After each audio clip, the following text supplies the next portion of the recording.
प्रयागराज की पुण्य भूमि से आप सभी को प्रणाम। मैं हूं अवधेश और प्रयागराज की इस पुण्य भूमि पर बड़े प्रेम से गाया जाता है भक्ति भक्त गोविंद गुरु चतुर नाम वपु एक, तिनके पद वंदन किए नासे विघ्न अनेक। और हमारे साथ गुरुदेव मौजूद हैं, पूर्ण गुरु करौली शंकर महादेव जी, जिनको प्यार से लोग करौली सरकार के नाम से भी पुकारते हैं और उनका अभिनंदन करते हैं। महाराज जी, बहुत स्वागत है आपका सनातन संवाद में। महाराज जी, महाकुंभ की इस धरती पर बहुत सारे मंथन होते हैं, बहुत सारे पुराने विषय हैं उस पर भी बात होती है, जो नए विषय होते हैं उन पर भी बात होती है, और आपके चमत्कारों की चर्चा भी होती है। और बहुत सारे ऐसे लोग हैं जो उन चमत्कारों को लेकर बहुत सारी बातें भी कहते हैं, पक्ष विपक्ष दोनों है। लेकिन आप वैदिक डीएनए की बात करते हैं, तो सबसे पहले बताइए कि ये वैदिक डीएनए क्या होता है? अब इस महाकुंभ की इस नगरी में सबसे पहले इस आपके इस सनातन संवाद कार्यक्रम में आपने जो बुलाया उसके लिए बहुत बहुत धन्यवाद। जो आपने डीएनए की बात पूछी, डीएनए हम लोग एक अंग्रेजी शब्द लेते हैं ताकि सब लोग समझ सकें, नई पीढ़ी समझ सके। असल में गोत्र की बात करते हैं हम लोग, कुल की बात करते हैं। तो हमारा जो कुल होता है वो कुल एक बहुत बड़ा कुल होता है। कुल में 100, 200, 500 लोग भी हो सकते हैं। ऐसे लोग हो सकते हैं जिनको हमने कभी मिले नहीं, कभी जाना नहीं, कभी देखा नहीं, लेकिन कुल में हमारे हैं।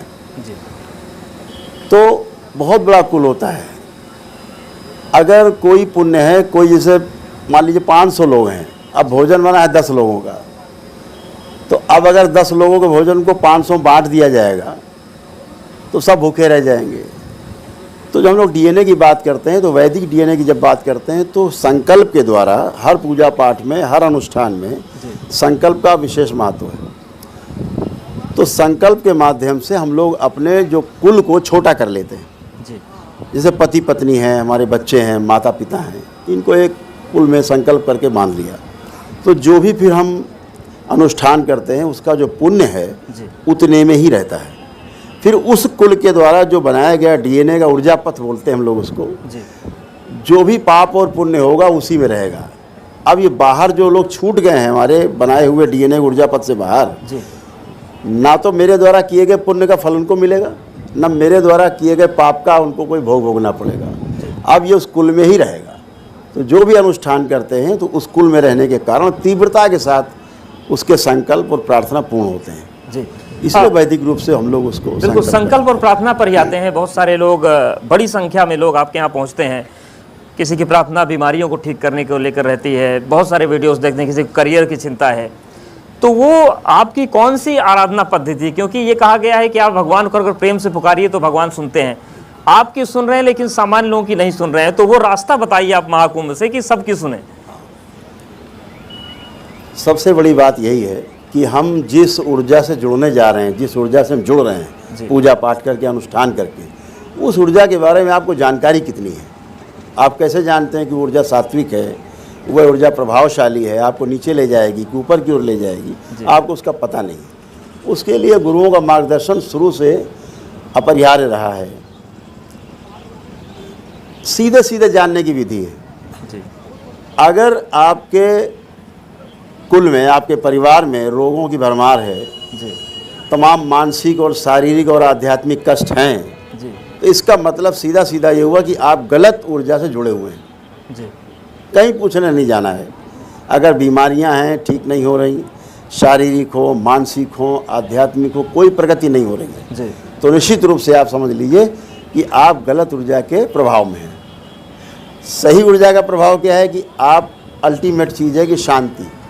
हमारे परिवार में बिना कलह के, हमारे परिवार में बिना किसी अभाव के हम जीते हैं, प्रेम पूर्वक जीते हैं, सही ऊर्जा के साथ जी रहे हैं। सिंपल सा है।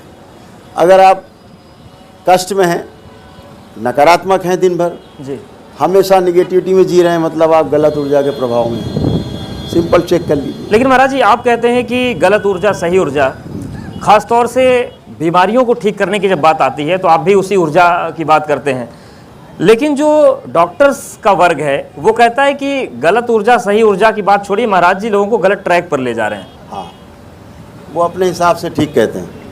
उनका अपने हिसाब से सोचना कहना ठीक है, क्योंकि वो इस विद्या के बारे में नहीं जानते, इस सनातन वैदिक विद्या के बारे में उन्हें रंज मात्र पता नहीं है। जी जैसे अभी हम यहाँ बैठे, जी जितने लोग यहाँ पर हैं, अब अगर इसका प्रभाव चेक करना हो सकारात्मकता का, तो हम आपसे ही पूछ लेते। अभी आप यहाँ बैठे हैं, सब लोग बैठे हैं, किसी के भी अंदर एक नकारात्मक विचार नहीं आ रहा है, सब लोग चेक कर सकते हैं, आप भी चेक कर लीजिए। एक नकारात्मक भाव विचार आप किसी के भी अंदर नहीं आ रहा है, सब लोग चेक कर सकते हैं। जी अगर वाकई में चेक करना है ऊर्जा को, तो अभी चेक कर सकते हैं। किसी में आ रहा हो तो हाथ उठा दे। तो जब कोई व्यक्ति आपके सामने जाता है तो क्या आप उसकी पहले ऊर्जा चेक करते हैं? अरे, सबके पास ऊर्जा है जी। ऊर्जा शाश्वत है, ऊर्जा का कोई भी गलत और सही नहीं है। जी। आपकी जैसी आपकी सोच है, उस सोच के साथ आप जिस ऊर्जा से जुड़ते हैं, अगर पहले से गंदगी है उसमें, तो आपकी गंदगी को और बढ़ा देती है। जी अगर आपकी सोच अच्छी है और आप अच्छी ऊर्जा से जुड़ते हैं, आपकी अच्छाइयों को और बढ़ा देती है। और इतना ही नहीं, अगर आपकी सोच बहुत अच्छी है जी। तो नकारात्मक ऊर्जा भी आपके साथ सकारात्मक रूप से कार्य करने लगती है। जी यही वैदिक ऊर्जा का प्रभाव है। ठीक है, लेकिन महाराज जी उस ऊर्जा को हर कोई समझे, जरूरी नहीं है। आप सर्जरी का विरोध करते हैं कि सर्जरी नहीं करवानी चाहिए। आपको अंदाजा है कि आप कितना बड़ा रिस्क ले रहे हैं? अगर किसी की जान चली गई तो कानूनी रूप से कितनी अड़चनें आपको झेलनी पड़ सकती है, और अड़चनें आप झेलते भी हैं, तमाम दुनिया भर की चीज़ें होती हैं, आरोप लगते हैं। तो ये रिस्क है, या फिर आपको लगता है कि एकदम सही करें कि सर्जरी कोई न करवाए? इसका क्या प्रमाण है कि सर्जरी करा के आदमी बच जाता है? मर रहे हैं, हजारों लोग रोज मर रहे हैं, सर्जरी करा के मर रहे हैं, गलत दवा के प्रभाव से मर रहे हैं। इसका क्या प्रमाण है कि दवा खा के ही बच रहे हैं? हम सर्जरी का विरोध नहीं करते, गलत सर्जरी का विरोध करते हैं, फेक सर्जरी का विरोध करते हैं। आज तमाम सरकारी संगठन ये प्रमाणित कर चुके हैं सर्वे के आधार पर कि 50-60% सर्जरी फेक है। जी। हम दिन भर देखते हैं, मेरे सामने आते हैं जब मामले कि सर्जरी फेक करा के आदमी खड़ा हुआ और रोगी खड़ा हुआ है। जो सर्जरी के पहले उसे कष्ट था, वो कष्ट सर्जरी के बाद भी बना हुआ है। दरबार में आकर के व्यक्ति वैदिक प्रक्रिया करता है, एक ही दिन में उसके सारे कष्ट चले जाते हैं उसके संकल्प से, स्वयं की प्रार्थना से। कहाँ चले जाते हैं? शरीर में जो रोग है जी। वो स्थूल में ढूंढ रहे हैं, हाड़ मांस के शरीर में ढूंढ रहे हैं। रोग की शुरुआत तो जो हमारे वैदिक सनातन धर्म में माना गया कि हमारे जो 3 शरीर हैं, कारण शरीर जी, दूसरा सूक्ष्म शरीर और तीसरा स्थूल शरीर। हमारे रोग की जो शुरुआत है हमारे स्मृतियों के कारण है। जी। अगर हमारी स्मृति बनी हुई हमारे कर्मों के कारण, पूर्व जन्म के, वह स्मृति सक्रिय रहेगी। जैसे ही हमारे ग्रह नक्षत्र और प्रभाव हमारा विपरीत आएगा, जी।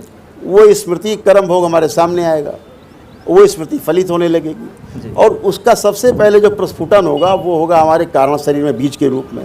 बीज अंकुरित होगा, वृक्ष के रूप में हमारे स्थूल सूक्ष्म शरीर में बनेगा, जी। और फल फूल के रूप में हमारे स्थूल शरीर में दिखाई देते हैं रोग और कष्ट। जी। इसीलिए जब सूक्ष्म शरीर में रोग बनना शुरू होते हैं तो व्यक्ति को ये लगता है कि मुझे कुछ कष्ट हैं, वो चेकअप कराने जाता है। मशीन कहती है आपको कोई रोग ही नहीं है, लेकिन उसे लगता है मुझे कष्ट हैं। डॉक्टर कहता नहीं, मशीन बता रही है आप ठीक हो। जी। मानसिक रोग होते हैं तो ज़्यादा होता, कहते हैं पागल हैं, लेकिन वो उसके सूक्ष्म शरीर में रोग बन गए हैं, धीरे धीरे स्थूल में दिखाई देने लगते हैं। बाद में फिर मशीन पकड़ती है जब घना हो जाता है। दरबार यही करता है कि आपके वैदिक कार्यक्रम से, आपके ही प्रार्थना संकल्प से आपके रोग कष्टों की स्मृतियों को जी।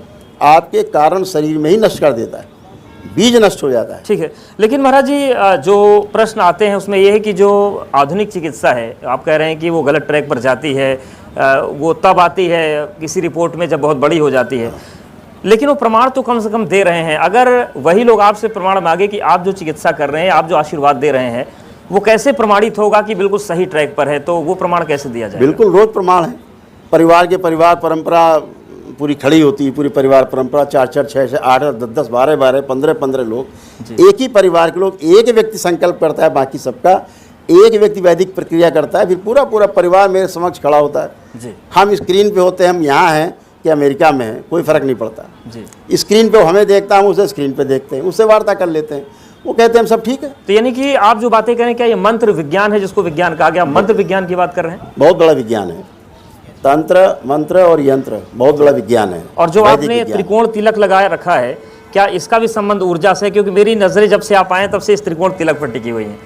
अगर ये रहस्य है तो ये बता दें। नहीं, कोई रहस्य संसार में दरबार की पहले सबसे बड़ी आइडियोलॉजी यही है, इस संसार में कोई रहस्य और चमत्कार नाम की वस्तु नहीं होती। जैसे आपने शुरुआत में कहा कि चमत्कार, कोई चमत्कार और रहस्य नाम की संसार में कोई वस्तु नहीं है। तो आप जो कर रहे हैं वो क्या है? हाँ, जो आप होते हुए देख रहे हैं, आपने कभी होते हुए देखा नहीं है जी। आपको चमत्कार लगता है। उस विधि को नहीं जानते जिस विधि से हो रहा है, आपको रहस्य लगता है। आप विधि जान जाते हैं, रहस्य खत्म हो जाता है, चमत्कार खत्म हो जाता है जी। ठीक है, तो न रहस्य है न चमत्कार है। वैदिक प्रक्रिया है, वैदिक विज्ञान है और पुरातन विज्ञान है, युगों युगों से था स्मृति का विज्ञान जी। तो आज भी वही फलित हुआ है। इस कलयुग में दरबार का अनुसंधान है कि यदि व्यक्ति अपनी स्मृतियों को नष्टीकरण अपने ही प्रार्थना संकल्प से कर सके जी। तो उसके शारीरिक, मानसिक और आध्यात्मिक सब कष्ट चले जाते हैं। ठीक है महाराज जी, बस आपकी भी समय की सीमा है, तो एक आखिरी प्रश्न मेरा ये है कि जिस विज्ञान की आप बात कर रहे हैं, आप उद्वाब चलता था, गुरुओं ने सिखाई नहीं सिखाई, और धीरे धीरे बहुत सारा विज्ञान हमारा शायद वो नष्ट हो गया। क्या उस विरासत को आप आगे बढ़ा रहे हैं? क्या ऐसे शिष्य आप बना रहे हैं जिनको ये विज्ञान आगे बढ़ाएं? हाँ बिल्कुल, दरबार प्रत्येक पूर्णिमा को जो भक्त दरबार आते हैं, जुड़ते हैं, वैदिक प्रक्रिया करते हैं, वह और उनके परिवार स्वस्थ होते हैं। स्वस्थ होने के बाद कृतज्ञता के रूप में वो बाबा से, हमारे गुरुदेव से दीक्षा प्राप्त करते हैं जी। और दीक्षा प्राप्त करके दरबार से जुड़ते हैं और दीक्षा के उपरांत जो मंत्र जब, फिर वो तंत्र की उसमें जाते हैं, विधा में जाते हैं, सीख रहे हैं जी। और हज़ारों लोग इस विधा को आगे बढ़ाने में सहयोग कर रहे हैं। और निकट भविष्य में, बहुत ज़्यादा लंबा समय नहीं, 2025 में आपके सामने परिणाम होंगे कि करौली शंकर महादेव के दरबार से हज़ारों बाबा माँ के जो शिष्य हैं जी, वो तंत्र में दीक्षित होकर के लोगों की सेवा करते आपको मिलेंगे जी। लेकिन महाराज जी, अब मेरे मन में एक प्रश्न और भी आ रहा है। प्रश्न खैर पत्रकारों के मन में आते हैं, लेकिन जब आपके पास हर चीज़ का इलाज है, हर ऊर्जा को, नकारात्मक ऊर्जा को आप सकारात्मक कर सकते हैं, तो जो लोग आपको ट्रोल करते हैं या जो लोग आपको पाखंड से जोड़ने लगते हैं, उनकी मानसिक स्थिति आप क्यों नहीं सही कर पा रहे हैं? भाई कैमरा मैंने कैमरा चला रहे हैं, हम इनको क्या डायरेक्शन दे सकते हैं? हमें पता नहीं इसके बारे में, लेकिन हम ज्ञान देने लगे। जब उनको पता ही नहीं है उसके बारे में, विद्या के बारे में नहीं पता, या तो आओ अनुभव करो, मैं सबको आमंत्रित करता हूं। तो क्या आप ओपन चैलेंज दे रहे हैं? एकदम खुला, सभी को, सबको, टोटल को, आइए दरबार आइए, सबका स्वागत है जी। और समझिए विज्ञान को। अगर ये विज्ञान वाकई में ऐसा है कि बिना औषधि की केवल अपने प्रार्थना और संकल्प से आप स्वस्थ हो रहे हैं, तो इसमें विरोध कहाँ है? विरोध वो लोग कर रहे हैं जिन्हें पता नहीं इस विज्ञान का, और सही कर रहे हैं। उन्हें बिल्कुल नहीं पता है, कभी सुना नहीं, कभी देखा नहीं, तो विरोध बहुत स्वाभाविक। लेकिन मेरा ये कहना है कि जब तक आप जान ना ले ठीक से, तब तक आप उसको माने नहीं जी। बिल्कुल नहीं माने। तो जानने के लिए दरबार आना होगा। आप इस तरह शिविर लगा सकते हैं, हम यहाँ जनवा सकते हैं जी। इसके लिए आवश्यक नहीं कि हम आप दरबार ही आ पाएँ। आप कहीं लगा लें, गंगा किनारे लगा लें, जमुना किनारे लगा लें, नर्मदा किनारे लगा लें, कहीं शिविर लगा लें एक दिन का, और बुला लीजिए सारे मीडिया कर्मी, बुला लीजिए, उनके परिवार बुला लीजिए, पहले उन्हीं को देख लिया जाए कि स्वस्थ होते कि नहीं होते अपने संकल्प प्रार्थना से। अगर अपने प्रार्थना और संकल्प से स्वस्थ होते हैं तो फिर इसको आपको फैलाना चाहिए, बिल्कुल वो बढ़ना चाहिए आगे। यस, जाना चाहिए, या फिर उस दिन से हमें बात को छोड़ देना चाहिए जी। क्या उन लोगों को भी इलाज करने की ज़रूरत है? कोई काली माता बन के नाच रहा है, कोई हनुमान जी बन के नाच रहा है, कोई केला बड़ी गंदी तरीके से खा रहा है, बहुत सारे दरबार लग रहे हैं देश में, तो उन दरबारों को तो भी तो ठीक करना पड़ेगा आपको। ये पागल हैं, सब पागल हैं, बेवकूफ़ हैं, पागल हैं, दूसरों को पागल बना रहे हैं, बेवकूफ़ हैं, दूसरों को बेवकूफ़ बना रहे हैं। कोई ऊत भूत प्रेत होता नहीं इस तरह का। पर एक दरबार छतरपुर लगता है, वहाँ भी भूत की बात कोई लगता हो, पूरे संसार में कोई दरबार लगता, बेवकूफ़ एक बेवकूफ़ी है। भूत का मतलब भूतकाल की हम बात कर रहे हैं जी। हम भूत, वर्तमान, भविष्य की बात करते हैं। दरबार कहता है न भूतो न भविष्यति, वर्तमान में रहिए, कोई रोग नहीं है जी। आप भूतकाल में जाएंगे, भूतकाल को बार बार सोचेंगे, बार बार सोचेंगे तो आप भूत में चले जाएंगे, भूत बन जाएंगे जी। आपकी स्मृतियाँ गहरी हो जाएंगी। कहीं ऐसे कोई भूत प्रेत नाम लेते हैं, ऊर्जा है उसका नाम है, लेकिन उससे भयभीत होना, ऐसा कोई भूत प्रेत नहीं होता जो आपको खा जाएगा, मार डालेगा, जान ले लेगा, छीन लेगा, कुछ नहीं होता। मानसिक रोग है। दरबार में आते ही एक दिन में कहाँ चले जाते हैं भूत प्रेत? जो ठीक है, 10 साल, 20 साल, ये जो 25 साल से तड़प रहे हैं। मानसिक रोग है या फिर ऊर्जा है, वो करौली धाम सरकार में आके ठीक हो जाएगी। और आप सबको आमंत्रित कर रहे हैं महाकुंभ की धरती से कि वो आए और वो ठीक हो जाए। बिल्कुल आना चाहिए और समझना चाहिए विज्ञान को। ठीक है। और विज्ञान अगर सही है तो इसको आगे ले जाना चाहिए, अन्यथा इसका खुल के विरोध करना बिल्कुल। और निश्चित तौर से हम उम्मीद करते हैं कि जिनके मन में शंका आशंका होगी, जिनकी श्रद्धा होगी, आएंगे दरबार में, आपको जांचेंगे, परखेंगे। महाराज जी बहुत धन्यवाद हमारे साथ जुड़ने के लिए और ये पक्ष रखने के लिए, क्योंकि जब सवाल उठता है तो पूरे सनातन का डैमेज होता है। बहुत धन्यवाद। बिल्कुल, आपका हमारे साथ। बहुत धन्यवाद।